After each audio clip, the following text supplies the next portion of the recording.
Raiders, they fire their head coach, Josh McDaniels, and the GM, Dave Ziegler, and you would think that the Raiders won the Super Bowl at this point of the year with how happy the fans are. I've seen multiple Raider accounts just absolutely ecstatic about it, and maybe this is what I'll feel like once the Saints move on from Dennis Allen and Pete Carmichael. So maybe I'm kind of getting to, they always say to manifest and kind of, mentally rehearse your dreams. Well, it's a dream of mine to Yep. have Dennis Allen and Pete Carmichael get away, but I'll remove the Saints toxicity from this topic. So yeah, the Raiders do clean house. Were you shocked it happened this early? I didn't look it up, but this has to be one of the earliest head coach firings we've seen in a long time. I know last year wasn't very good. Devontae Adams is pissed. You ship your Derek Carr. You ship Derek Carr, your quarterback, out. Were you shocked it happened this early? I usually expect coaches to hang around until about Thanksgiving or so, but we are 3 weeks out, and maybe they've seen enough. I was shocked that he was hired to begin with. Yeah. Yeah, Like, I feel like you've got a lot to say about Josh McDaniels too, because I know you oh, get deep on those coaches, and that's why I wanted you on for this one.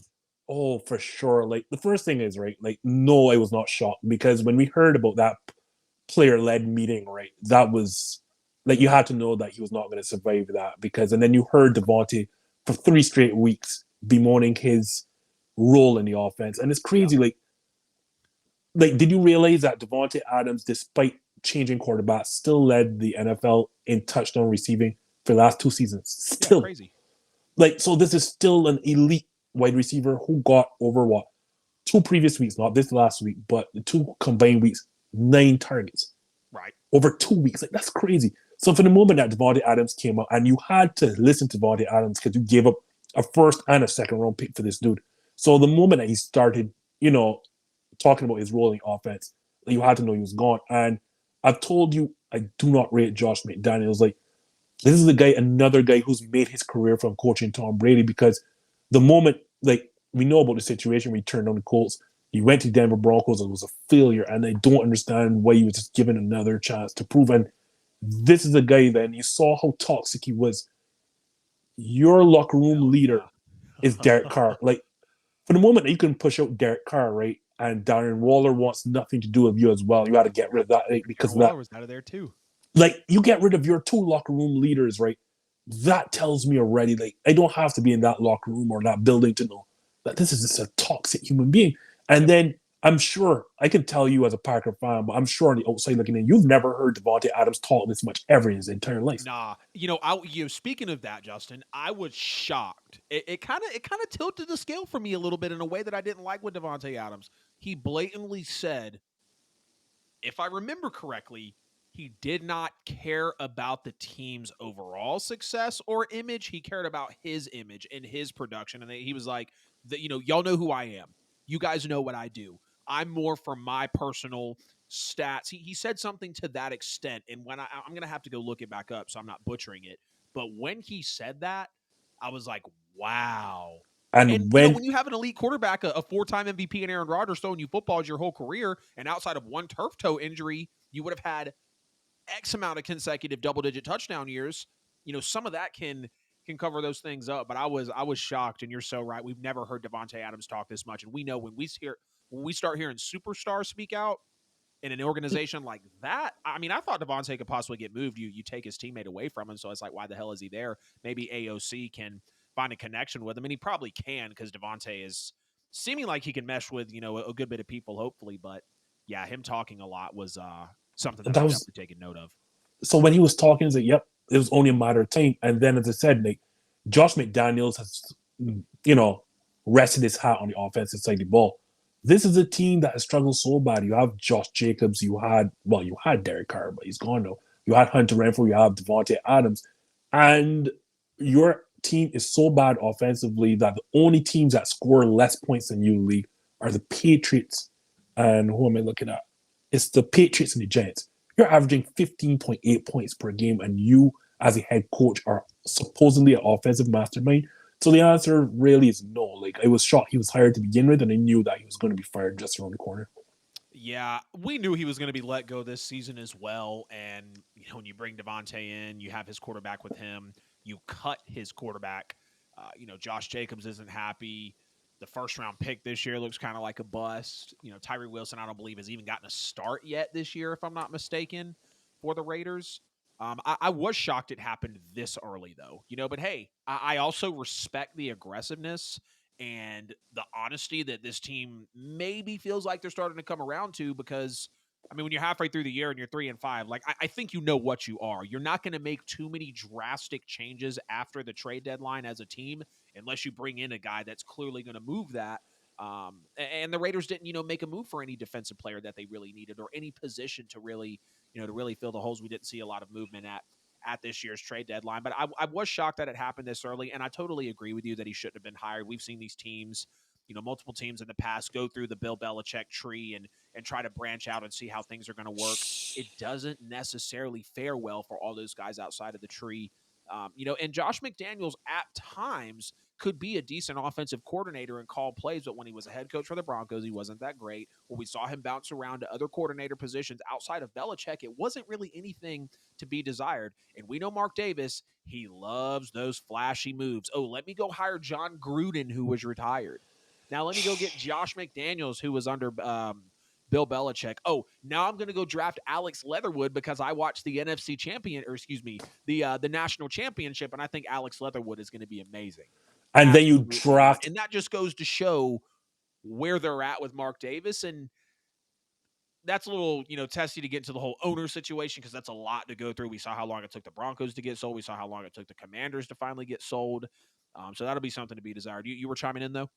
Oh, because no, I'm just waiting because they thought you were going to transition to the next question because I can tell you this is solely really on Mark Davis, and that's how you see the that's why there are franchises that are all constantly good, and then there are franchises that are constantly bad because like this is the culture of the Raiders. Like you Yep. said, he goes for flash over substance, and Yep. now you're paying $80 million for two men not to coach, not one, two, Yeah. in Wow. John Gruden and Josh McDaniels, and like it's crazy.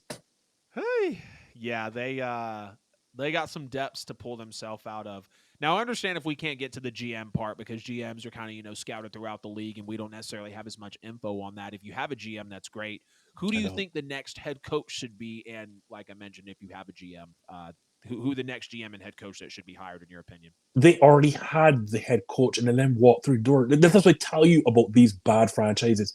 Rich Bisaccia was right there for you all the time. And I know he's not a big name, and I know that he had some age to him. But let's go back to that half the season that he was interim coach because this is very, very pertinent. What happened that season? The wheels were falling right off. First, the John Gruden mess. Well, there was something before that, but the John Gruden mess in which he got called out for, exposed, sorry, for homophobic statements and also Right, some racist statements as well. right. You lose him. You had the Henry Ruggs situation in which you lost your former first round pick, who went and unfortunately killed a young lady in an awful car accident. Damon Arnett as well. There you go. You had another player lost due Please rest in to peace on social. and to legal situation. And then on top of that, right, I know you forget this point. Derek Carr goes on national TV and cries and talks about this team is not where he wants it to be, and there are players who are not giving their all. He has that emotional speech, right? Mm, And what happens after that, Adam? The team rallies around the head coach in Rich Bisaccia. He is the man through all of that commotion, chaos, whatever you want to call it, toxicity. Most teams would have folded. Rich Bisaccia was a man who put all of that together and said, we are going to make the playoffs. And they made a playoffs. And not only did they make the playoffs, they gave the Cincinnati Bengals a hell of a run in that first yeah, round they did. match. But yeah, I know people forget that. They had the man in the building in Rich Bisaccia, and they let him walk through the door. And I can tell you how good this man is because the Green Bay Packers have been bad on two sides of the football. And the one side of the football that we haven't been bad at is the side of the football that Rich Bisaccia currently coaches us, and that's special teams. We have been putrid on defense, even worse on offense. Joe And Barry. Jesus Christ, that's together. It's so I much remember our trash. past conversations over years. You're like, I just don't know what the hell Joe Barry is doing. I saw you poke him. You purposely poked and prodded me there, but Rich Bisaccia was the guy in the building. Obviously, you're not going to go back to him now. So you're asking me now for some legit candidates, and you're talking about big splashy hires, which Mark Davis will do. So first, I'll give you the hire I think he's going to look towards, and if he does this, I have no problem because I absolutely love him. But you're going to talk about Jim Harbaugh. I absolutely Yeah. love Jim Harbaugh, what he's built. He is a culture setter. He is a program builder. And you've seen him when he did it in San Francisco because, the current regime under Kyle Shanahan gets all he loved. But that was started first and foremost by the success that Jim Harbaugh, had at, in San Francisco. Then he goes to Michigan, and we talked about this all the time. Michigan just going to beat Ohio State, just going to win the big one. Yep. He goes there, and now Ohio State just can't have a solution for Jim Harbaugh. So I think this is a guy you want to bring back because not only is he a former NFL head coach, he's a former player, so he understands how to relate to players. He is a former quarterback, and not only does he know how to coach offenses, but even as much as his hat is hung on offense, all of Jim Harbaugh's teams are absolutely great at defending. And then so when you're talking about Josh Jacobs running the football, Jim Harbaugh's teams are always predicated on run first. So I think he would be what Mark Davis was, and I think he would be a perfect hire. If you don't go Jim Harbaugh, I absolutely love either of Detroit's coordinators. Like I love Ben Johnson on offense, especially like the creativity that you see him have there in Detroit. Like they're willing to do any and everything on offense, and they're so difficult to stop. Like you've seen the progression. Like we all thought that Jared Goff was done, and Jared Goff was just a Jared Goff transition. said, "Hold my beer." Yeah, like we all thought that he was just a placeholder until Detroit would have obviously drafted a top quarterback in the first round, and that has not happened simply because Ben Johnson has redeveloped and made Jared Goff into a top tier. We're talking Jared Goff right now is He's playing top at 10 it, quarterback in the league right now. and he's playing at a level of top five. I'm not going to say the Yeah. top five Yeah. quarterback, Yeah. but the No level doubt. he's playing at, he's playing. So it Very either go, comfortable. oh Very my confident. gosh, Very yeah, poised. most definitely, yeah. So either of Detroit's coordinators, I'd lean towards the offensive side with Ben Johnson, but those are my top two: Jim Harbaugh, and I would say Ben Johnson, 1 and 2. Love both of those, man, and I appreciate how you got into the breakdown, especially of Rich Bisaccia. Is that how you say it? Rich, Bisaccia? Rich Bisaccia. Okay, gotcha. I just totally butchered that twice. So I'm not even There going to you try it again. I just called him Rich Bisaccia, and that's definitely not his name, but I love how you do the breakdown on that. And I agree, when you have a guy like that in the building, when you are able to take the Bengals, who that year went to the Super Bowl, and you're able to take them to the wire. I think that was the Bengals' first playoff win in like 50 years or something like that. They Yep. were on a massive playoff drought, and to know that he came in and coached very well for them, and or at least in the interim phase and even in the playoff game is very impressive. Ben Johnson, no question about that. Two more names I got though: Frank Smith, the OC for the Dolphins. He's Okay. not going to Yep. be a very best kept secret for much longer. Someone Nope. out there is going to reach for Frank Smith, offer him big money because of the fact that he's under Mike McDaniel. And I'm not saying that Frank Smith is not helping Mike McDaniel, but I do believe it's kind of and this is going to be a stretch, but hear me out. Stay with me. Frank Smith to Mike McDaniel might be kind of like Pete Carmichael to Sean Payton, because we've seen so much of Mike McDaniel on the front lines, the cameras, the interviews. We were assuming and we know that he is the play caller for Miami. And Frank Smith is over there, obviously, with the toolage, being able to draw up plays, on the back end, kind of his best kept secret, but not for much longer. And again, it was a little bit of an unfair comparison because Pete Carmichael has clearly fallen off a cliff. I don't believe that'll happen with Frank Smith, but knowing that he is that sidecar to Mike McDaniel, I think he's going to get a lot of looks. Eric Bieniemy also signed just a 2-year deal back in February with Washington. Washington is now blowing it up. Eric Bieniemy's contract also had a promotion in title contractual clause in it as well, so he could get elevated, to head coach for Washington. And I even said he's thinking bigger, right? He wants to go to Washington. He sees the roster they have: Chase Young, Montez Sweat. Clearly, they're both gone now. They still have some more guys on that line, but I said, look, Eric Bieniemy's thinking bigger. He knows he's going to be head coach. Ron Rivera is on his way out. But if for some reason the Raiders did whatever they could to bring Bieniemy in, or Ben Johnson, or Frank Smith, I think that's the top 3 guys right there. This is not a league to where you can be a defensive-minded head coach. Bill Belichick, no. Dennis Allen, no. Mike Vrabel, no. Like, they are, outside of Dennis Allen, they are decent coaches, good coaches in some aspects, but like, those aren't going to be the guys that are engineering those top offenses, those top teams, really pushing for the Lombardi at the end of the year. I'm out on defensive-minded head coaches, especially since I'm at the mercy of one right now. Give me a guy like a Ben Johnson, like a Frank Smith, like an Eric Bieniemy, who I think the Saints should also be in the market for next year. I think the Raiders could be in that chasing as well. Now we see Antonio Pierce step in. He immediately names Aiden O'Connell the starter. He immediately is bringing great energy. Like again, Raiders fans will feel like they won the damn Super Bowl with this firing, cleaning house of the head coach and GM. Do you see the Raiders turning their season around from what it was now that Aiden O'Connell is the guy going forward and Antonio Pierce just steps in as the interim? I don't see it turning around in terms of results on the field, but I will say what you will see a turnaround is the culture.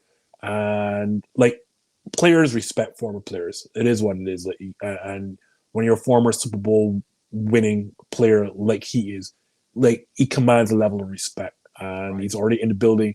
The players will respect and ask that because they know like this is not, like a French player is talking to us. So I the wins and losses may not show up, but I think the overall culture and you're not going to see Devontae Adams talk as much now. And I Yeah. think you're going to see kind of like what Rich Bisaccia did. As I told you, the only difference is that resulted in wins and losses. I just think like you're now too far behind the 8 ball and you're going with an unproven quarterback in a AFC West ruled by the By Chiefs. Mahomes and Herbert at the very least. Russell Wilson coming around as well, kind of quietly having a year. The Broncos are quietly heating up. And that's the thing. Like you're in a division with Sean Payton and Andy Reid. Like as much as I'm not a Yeah. fan of Sean Payton anymore, but like yeah, it's I don't know that it's going to show up on the wins and losses, but the overall culture most definitely you will see it. Steve, was thinking about you before I got on the show. You're definitely one of the MVPs, man. You comment on everything. You are so religious with it, and I love it. He said, brothers, the Raiders are going nowhere. They're a basket case since AI kicked the bucket. Oh, who's AI? I'm missing out. I know he's not talking about Allen Iverson. Oh, obviously not. AI. I I don't know. I don't know. yes, But nonetheless, the first part of your statement there is definitely accurate. I don't think the Raiders are going anywhere either. You know, it's the culture. It's the culture that they are at the mercy of right now. We didn't even mention Chandler Jones, who just basically said, "I'm not playing for y'all anymore." you know, and it's so deeply rooted when we see Chandler Jones, Henry Ruggs, Deron Payne, a guy like John Gruden, like Waller's leaving, Carr is leaving, Adams is speaking out, Jacobs isn't happy, Al Davis, excuse me. Um, Got you. Sorry about that. Al Davis. Al, oh not AI. Al, sorry. I look oh like okay, AI. gotcha. Like Yeah, they've been all out of sorts, no doubt. And I'm with you. I think we could see a slight culture turnaround because simply the fact that like they have both of those guys out of there now. Antonio Pierce steps in. He's immediately making a change. He was very confident and said, "No, Aiden's the guy. That's who we want.